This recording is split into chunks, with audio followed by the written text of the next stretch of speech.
Hello, my name is Matt Bird, and welcome to the PublishU podcast, where we explore the real life stories of authors from around the world.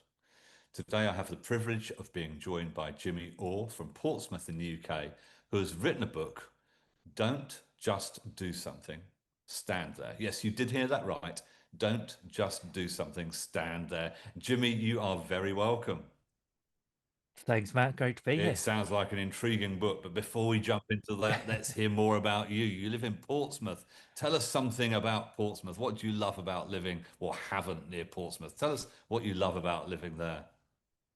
It's a beautiful part of the world. I've lived along the coast all my life, really. So technically, I was born in Southampton. It's home. It's home. My kids are growing up here. We're part of the Baptist church here, and yeah, it's a good place to be. Very good. And what is it? What keeps you busy? I mean, Monday to Friday, work-wise. What is it you do? Technically, I'm a stay-at-home dad, so my children definitely keep me Ah, busy. But I do some work with two organisations. One, United Adoration, that seeks to join artists who don't really find their place in church and churches that don't know what to do with their artists, and we bring them together okay. and have that conversation. Fascinating. Um, and I work with Accessible Prophecy, which does a very similar work with those with a prophetic gift and just doing some workshops with them how to listen to God more clearly and how to communicate what they feel He's saying to the church as Yeah. a But whole. your biggest job, by the sounds of it, is looking after your kids. They definitely keep me How on my old are toes they? most of the time. Yeah. Arthur is just 10, and Audrey is 6.5, going on 16. Wow. Okay, an old spirit, an old soul. Oh, yes. Oh, fantastic. So, Jimmy, I mean, just the blinding obvious question. I mean, what on earth made you decide to write a book? I've been thinking about this book for years. Okay, one of It's those. it's got a definite it's got an autobiographical element to it that I've lived this story for a long time. Um, it almost became my life's mantra of don't just do something, stand Yeah. there. Um, and it actually came about. I was at the book launch for Cy and Kerry Harris, who released the book Uh, with you yeah. guys. And it was their experience that kind of triggered it for me. It's like, oh, actually, maybe I could have a conversation with Kerry and see where this Yeah. goes. So the opportunity almost came out of the Yeah. blue, and it just felt the right time to put all of these thoughts that I've been having for a very long time actually down onto paper and write the book. Amazing. And you did. And you did. So I I have to did. always think consciously when I say the title, don't just do something, stand there. Because you want to say, don't That's right. just stand there, do something. So you've Absolutely. flipped it on its head. So what's the essence of the book? I mean, what are you trying to say? The essence is, I think we all agree that the world is moving too fast for its own good, and everybody is frantically rushing around to do more and more stuff. And so it's a very countercultural call to slow down. Don't just do something, stand there and take that time to assess where you are, notice the world around you, make time to listen to God and to find His voice in the noise of the world, and to see Him in the everyday and the ordinary.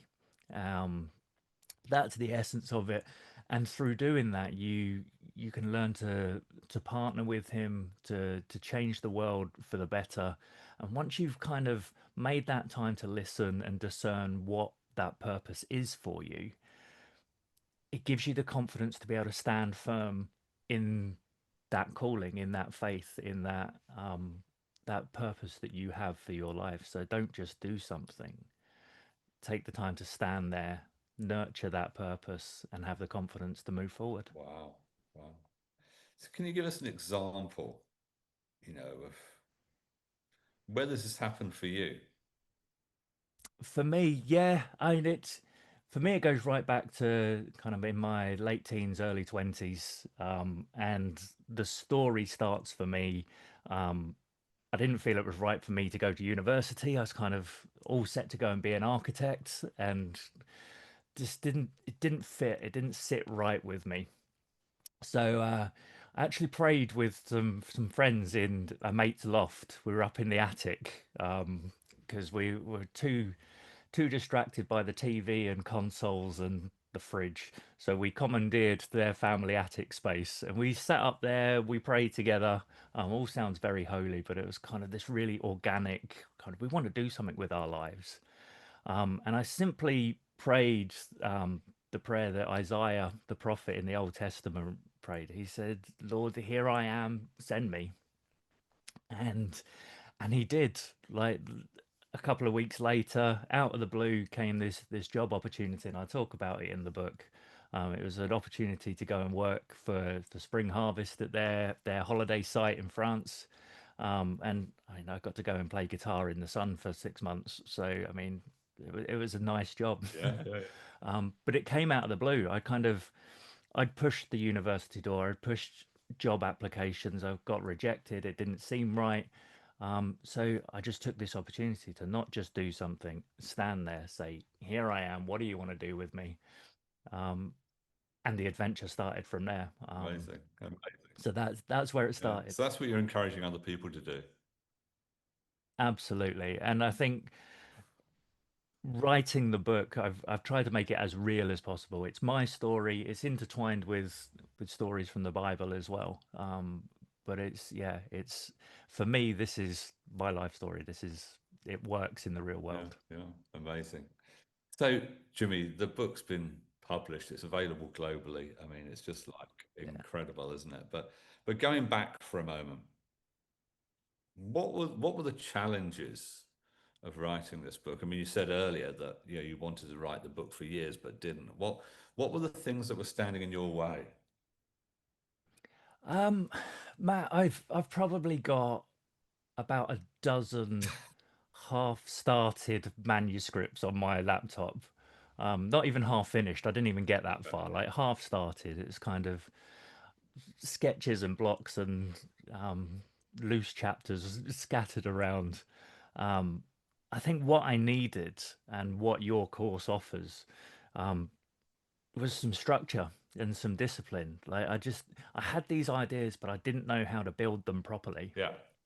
And so, um, joining up with the Write My Book course, it gave me that structure. It gave me like the format to, okay, I need to do this first, and then I need to put that in place, and then that enables me to write that. Um, and I found that really helpful, just to be able to have that Yeah. framework. And the other thing was accountability. Like with you leading the course, Matt, and the cohort that I was part of, it gives you that discipline. It gives you that kind of, if you know everybody else has done the work, you know you better catch up and keep up with Nobody them. wants to be the author that turns up and says, I didn't write anything this week. Right. Exactly, that's the thing. So it's that positive peer pressure that just kind of nudges you to keep going. But those guys were so supportive as well. Like they love the idea of the book. I love the ideas for their books. I can't wait to see what comes out from Yeah. them. But yeah, that structure and that accountability. It sounds like the least exciting part of writing a book, but they were the most helpful bits. Once I'd had those in place, the thoughts just started flowing. Enjoyed the writing process so much. Amazing to hear. And now the book's been globally published. I mean, just Yeah, pause for a moment, Jimmy. How does that make you feel inside? there's a real sense of accomplishment. Yeah. Like I've written a book. Like there's that's an exciting thing. I've completed something. It's Yeah. really quite proud of myself. But Should be. there's that tinge of imposter syndrome as well that I felt all the way writing the book as well. So of kind of just waiting for someone to find me out. But the people that I've spoken to about this book and they're excited for it to come out and they're excited to get a copy. I'm like, okay, maybe I can be an author after all. Yeah. Where you are. And I you, am. yeah, I think a little bird told me that you might be thinking about another book at some point in the future. once you start writing one, you catch a bug, don't you? I And I so told you. already it's Yeah, I brewing. told you right at the beginning of the writing my book course. I said, writing, you need to know it's positively addictive. Yes. Um, So, and once you know you can do one, and once you've seen that the process yeah, works, uh, yeah, there are already ideas brewing for the next one. very Watch this good, space. very good. So, just finally, Jimmy, on this book, Yes. on this book, what is your hope of the impact it has in the world? For the impact.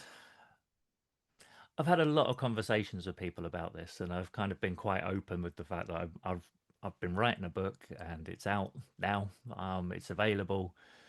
Um, a lot of people have said, "I want to read this book. This sounds like a book for me. I think it's a very timely message." And so, I hope that that level of interest um, is rewarded. I hope it helps people to slow down and appreciate and be more aware of the life that they have and the opportunities that are available to them. Um, I guess overall, I hope they find that deeper peace and purpose in their life that allows them to live life in all of its Yeah, fullness, and the life that I believe God wants for each of yeah, us. amazing. Well, that's a great note to finish on, Jimmy. Thank you so much for joining Bless you, us, mate. and Thank you. thank you all for listening to the Publish You podcast featuring the real life stories of authors from around the world. If you're interested in becoming an author like Jimmy, please visit our website www.publishu, the letter u.com, publishu.com. And if you enjoyed this broadcast, make sure you subscribe for more. And thank you for joining us. Goodbye for now.